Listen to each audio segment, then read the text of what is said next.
सुनूंगा, मेरा विश्वास है कि इस वचन के द्वारा मैं सेम नहीं रहूंगा। प्रभु यीशु मसीह के सामर्थी नाम में। कम करो, माइक दोनों सेट नहीं है आज तुम्हारे। जितनी ताकत है तारीफ करो जोर से।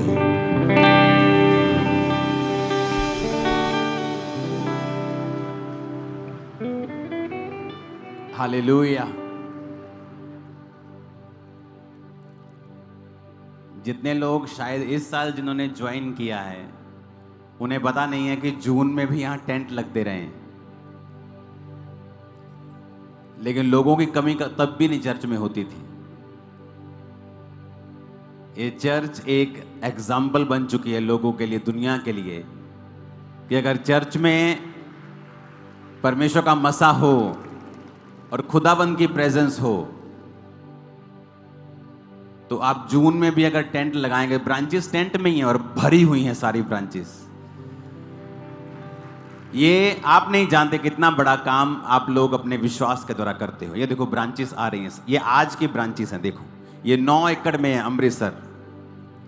अमृतसर में 3 हॉल लगते हैं, 4 हॉल लगते हैं। एक 9 एकड़ की है तरन तारण रोड के ऊपर, और एक है अजनाले का, ये अंदर का हॉल है और बाहर का हॉल भी है एक अजनाले का, अमृतसर का। ये अंदर वाला हॉल है, इसके बाहर भी एक हॉल है। ये गुरदासपुर की होगी, ये बटाला की होगी। हर तरफ अगर आप देखेंगे टेंट लगा हुआ और हजारों लाखों लोग टेंट में बैठे हुए।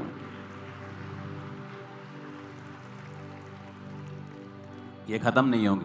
ये लोगों के लिए एक अमेजिंग चीज है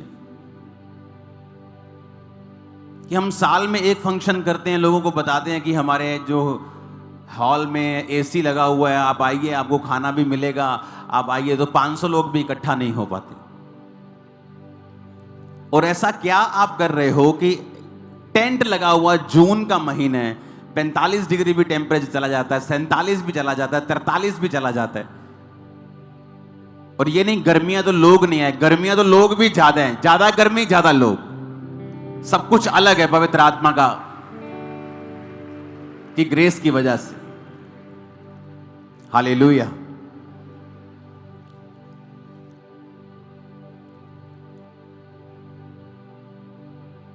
जब थर्सडे में यहां पे आराधना कर रहा था, कितने लोग थर्सडे यहां मौजूद थे? हाथों को हिलाओ जरा।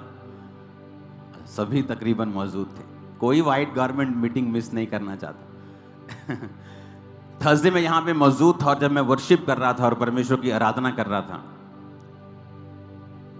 और मैं एक प्रार्थना परमेश्वर से कर रहा था, तो परमेश्वर का आत्मा मुझसे कह रहा था, क्या तुम जानते हो कि जो ग्रेस तुम्हारी लाइफ के ऊपर है, दूसरे लोग अपना सब कुछ कुर्बान कर देना चाहते हैं। अगर वो ग्रेस, ये प्रभु ऐसी ग्रेस हमें दे दे, हम सब कुछ कुर्बान कर देंगे। तो परमेश्वर मुझे बता रहा था कि ये ग्रेस जो तेरी लाइफ के ऊपर है, ये नॉर्मल नहीं है, क्योंकि आप हर टाइम जब ग्रेस में जीने लगते हैं, हर टाइम लाखों लोग आपके चर्च में होते हैं, आपको नॉर्मल लगने लगता है। लेकिन जब फिर परमेश्वर आपको दिखाता है कि नहीं, ये नॉर्मल नहीं है, ये एक्स्ट्रा ऑर्डिनरी है। यूसुफ के, मेरा नाम अंकुर यूसुफ नरुला शुरू से नहीं था, योसेफ नाम मुझे परमेश्वर ने दिया, और मैंने ये इब्रानी भाषा से नाम जोड़ा था, जोसेफ नहीं जोड़ा, योसेफ जोड़ा, क्योंकि ये वही यूसुफ था, ये वही योसेफ था जिसके ऊपर रंग बिरंगा अंग रखा था। मैंने सोच के नहीं चुना ऐसा नाम, क्योंकि परमेश्वर ने वो नाम मुझे शायद इसलिए दी, मैंने इसलिए ये नाम रखा था क्योंकि इसका मतलब था कि ऐड करना, यहोवा ऐड करता है। तो जब से मैंने नाम के साथ यूसुफ ऐड किया है, मेरी लाइफ में बहुत सी चीजें ऐड हुई हैं जबरदस्त रीति के साथ।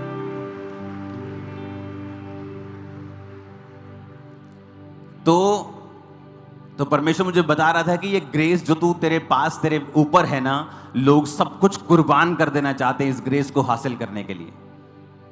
और मैं प्रभु का थैंक्स कर रहा था कि तू जो कर रहा है ये महान है। ये तो 100 सालों से कोई मेहनत करे तब भी नहीं हो सकता, तेरी ग्रेस के द्वारा ये हो सकता है। आप जानते हैं, जब मैं परमेश्वर में आया तो मैं बड़ा कंफ्यूज रहता था। रीजन ये था कि कोई वचन प्रचार करने वाला ऐसी कलीसिया नहीं थी जहां मैं जाऊं और वचन का डीप मैं प्रचार सुन सकूं। तो मैं इंटरनेट से प्रचार बहुत सुनता था, इंटरनेट से अच्छे अच्छे लोगों का प्रचार सुनता था। तो कई बार जो बहुत अनॉइंटेड लोग होते थे वो कोई प्रचार करते थे, और एक दूसरा व्यक्ति जो इतना मसे वाला नहीं था वो भी प्रचार करता था। दोनों का प्रचार आपस में मिलता नहीं था। तो मैं बड़ा कंफ्यूज रहता था कि इनका प्रचार आपस में मिलता क्यों नहीं है, मैं किसकी बात सुनूं, मैं इसकी बात सुनूं कि इसकी बात सुनूं, ऐसा क्यों है? एक ही आत्मा है तो प्रचार अलग अलग क्यों है? तो आप जानते हैं कई बार आप प्रभु से जब सवाल करते हैं तो एकदम से जवाब परमेश्वर आपको नहीं देता है। आप प्रभु से कोई सवाल करते हैं कि परमेश्वर ऐसा क्यों है, वो सवाल ऐसा नहीं होता कि आप विश्वास से बहक रहे हैं या आप पीछे हटने वाले, ऐसा नहीं। जस्ट आप अपने पिता से एक क्वेश्चन पूछ रहे हैं कि परमेश्वर ऐसा क्यों है। तो मैं जब सवाल पूछता था तो उसके बाद जवाब नहीं आता था तो मैं भूल जाता था अपना काम कुम करने, अपनी प्रार्थना करनी, अपने काम करने। तो लेकिन प्रभु सुन के ऐसा नहीं कि भूल गया, वो जवाब देता है, लेकिन अपनी रीति के साथ, अपनी टाइमिंग के साथ और अपने हिसाब से आपको जवाब देता है। परमेश्वर ने मुझे जवाब दिया और उस जवाब से मेरी सारी कंफ्यूजन जो थी वो खत्म हो गई। उत्पत्ति 1 उसकी 16 आयत में लिखा है, तब परमेश्वर ने 2 बड़ी ज्योतियां बनाई, उनमें से बड़ी ज्योति को दिन पर प्रभुता करने के लिए और छोटी ज्योति को रात पर प्रभुता करने के लिए बनाया, और तारागण को बनाया।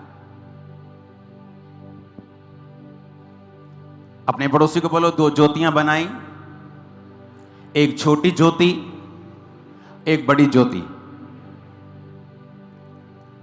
बड़ी ज्योति को दिन पर प्रभुता करने के लिए और छोटी ज्योति को रात पर प्रभुता करने के लिए बनाया।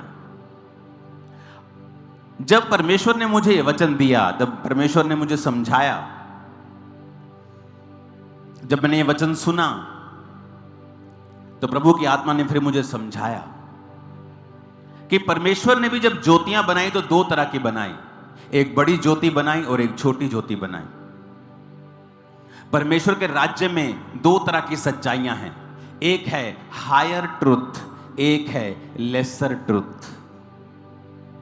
दोनों सच्चाइयां हैं, लेकिन एक हायर ट्रुथ है और एक लेसर ट्रुथ है दोनों ज्योतियां, लेकिन एक ज्योति बड़ी है और एक ज्योति छोटी है। पूरे बाइबल में आप कहीं नहीं पढ़ेंगे कि परमेश्वर ने योना नबी के द्वारा कहीं मिरेकल्स किए हों। बाइबल कहती जब योना नबी को परमेश्वर ने कहा तू जाएगा और प्रचार करेगा और लोग मन फिराएंगे, और वचन कहता योना भागा। सेवकाई में रह के भी लोग गलतियां करते हैं, लेकिन इसका मतलब यह नहीं कि वो परमेश्वर के दास नहीं है। परमेश्वर फिर उनको चुन लेता है, और फिर वो गया प्रचार करने के लिए और वहां पे प्रचार किया, पर उसके मन मुताबिक चीजें नहीं हो रही थी। वो लोग नाश नहीं हुए 40 दिन बाद, तो परमेश्वर से नाराज हुआ, फ्रस्ट्रेट हुआ। लेकिन अगर आप अलीशा की जिंदगी को देखते हैं तो वो हायर ट्रूथ में जीने वाला था। वचन कहता है अलीशा जब मर गया, जब हम दूसरा राजा 13 उसकी 20 और 21 आयत में लिखते हैं, और दूसरा राजा 4 उसकी 38 से 44 आयत में पढ़ते हैं। पहले हम दूसरा राजा 4 उसकी 38 से 40 पढ़ेंगे। तब अलीशा गिलगाल को लौट गया, और उस समय देश में अकाल था, और भविष्यद्वक्ताओं के चेले उसके सामने बैठे हुए थे, और उसने अपने सेवक से कहा हंडा चढ़ाकर भविष्यद्वक्ताओं के चेले के लिए कुछ पका। तब कोई मैदान में साग तोड़ने गया, कोई जंगली लता पाकर अपनी अकवार भर जंगली फल तोड़ ले आया और फांक फांक करके पकने के लिए हंडे में डाल दिया, और वो उसको पहचानते नहीं थे। तब उन्होंने उस मनुष्यों को खाने के लिए हंडे में से परोसा, और खाते समय चिल्लाकर बोल उठे, हे परमेश्वर के भक्त, हंडे में जहर है और वे उसमें से ना खा सके। तब अलीशा ने कहा अच्छा कुछ मैदा ले आओ। तब उन्होंने हंडे में डालकर कहा उन लोगों के खाने के लिए परोस दे। फिर हंडे में कुछ हानि की वस्तु ना रही। ये वो लोग थे जो हायर ट्रुथ में चलते थे, जो हायर अनॉइंटिंग में चलते थे। और वचन कहता है कि जब अकाल पड़ गया और खाने के लिए कुछ नहीं था, तो वो जंगल में, जैसे अब खाने के लिए कुछ नहीं, तो कोई जंगली साग तोड़ने चला गया, कोई जंगली फल लेने चला गया। लेकिन वचन कहता है कि वो उन्हें पहचानते नहीं थे कि कौन सा हानिकारक है, कौन सा पॉइजनस है, कौन सा सही है, कौन सा खाने वाला है, कौन सा नहीं खाने वाला। और सारा कुछ एक ही जगह पे पकाया। तो वचन कहता है कि जब वो खाने लगे तो उनकी जीभ सूज गई होगी, होंठ सूज गए होंगे, कुछ उनकी बॉडी में हुआ होगा, और उन्होंने कहा कि ये जहर है इसमें। और वचन कहता है कि अलीशा ने कहा कुछ मैदा लेके आओ, और हंडे में डाल के कहा लोगों के खाने के लिए परोस दो, और फिर हंडे में हानि की कुछ भी वस्तु ना रही। तारीफ करो जोर से इस वचन के लिए।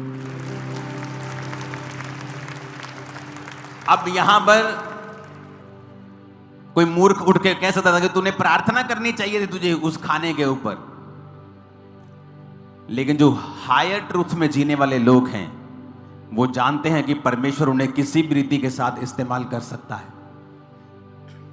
आपको क्या लगता है कि अलीशा को जब उसने मैदा लाने के लिए कहा, तो क्या उसने शरीर से यह बात बोली कि आत्मा से बोली?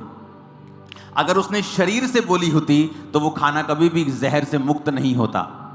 लेकिन वचन कहता है कि पवित्र आत्मा ने उसकी अगुवाई की, और पवित्र आत्मा ने कहा, और जो कुछ आत्मा ने कहा वो उसने किया।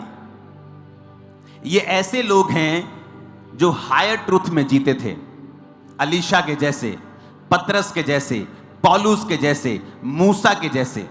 लेकिन उसी बाइबल में लेसर ट्रुथ वाले लोग भी थे, जिनको हम माइनर प्रॉफिट्स बोलते हैं, जिनकी लाइफ से कुछ बहुत बड़े मिरेकल्स नहीं हुए। हाँ, लोगों ने उनके द्वारा तौबा की है, लोगों ने अपना मन फिराया है, लोगों ने उन्हें परमेश्वर का दास समझा है। लेकिन जो हायर ट्रुथ वाले लोग थे, अलीशा के जैसे, मूसा के जैसे, पतरस के जैसे, पौलुस के जैसे, उन्होंने जो कार्य किए हैं वो दूसरे लोग वैसा काम नहीं कर पाए। शायद वो पवित्र आत्मा के लिए ओपन थे, शायद उनका संबंध जो था परमेश्वर के साथ गहरा था। आपने यशाया नबी को देखा होगा कि यशाया नबी जाता है और बोलता है कि अंजीर की टिकिया लेके अपने कैंसर के फोड़े पे बांध तो वो ठीक हो जाएगा। लेकिन आपने दूसरे जो माइनर प्रॉफिट्स थे, आपने उन्हें प्रचार करते, भविष्यवाणी करते सुना होगा, लेकिन ऐसा कोई भी मिरेकल्स उनकी लाइफ के दौरान नहीं हुआ। आपको यह बात समझ आनी चाहिए कि आप और मैं, हम हायर ट्रुथ वाली कलीसिया हैं, और ऐसे ही रहेगा, और आगे हम बढ़ते जाएंगे यीशु मसीह के नाम में। क्योंकि हम पवित्र आत्मा के कामों को रोकने वाले नहीं हैं।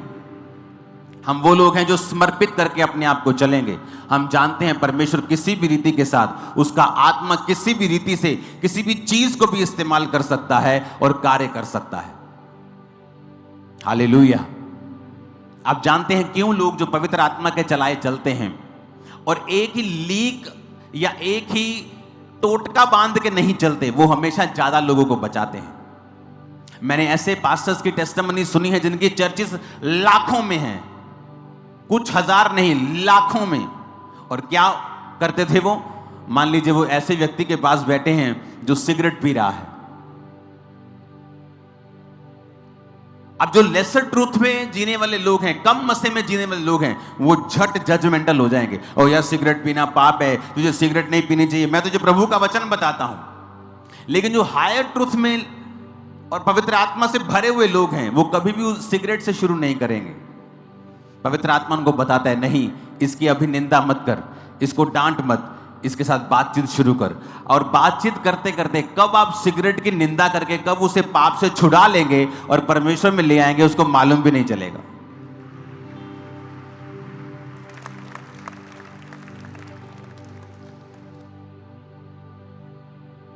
आप चीजों को अपनी हाइट के हिसाब से देखते हैं। एक फोटो मैंने अभी टीम को भेजी है, आप उस फोटो को देखो। ये देखो, एक जिराफ खड़ा है और नीचे 3 कछुए चल रहे हैं।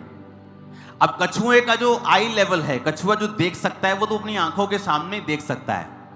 और इस फोटो को जूम करना, ये पहला कछुआ कह रहा है, देयर इज नथिंग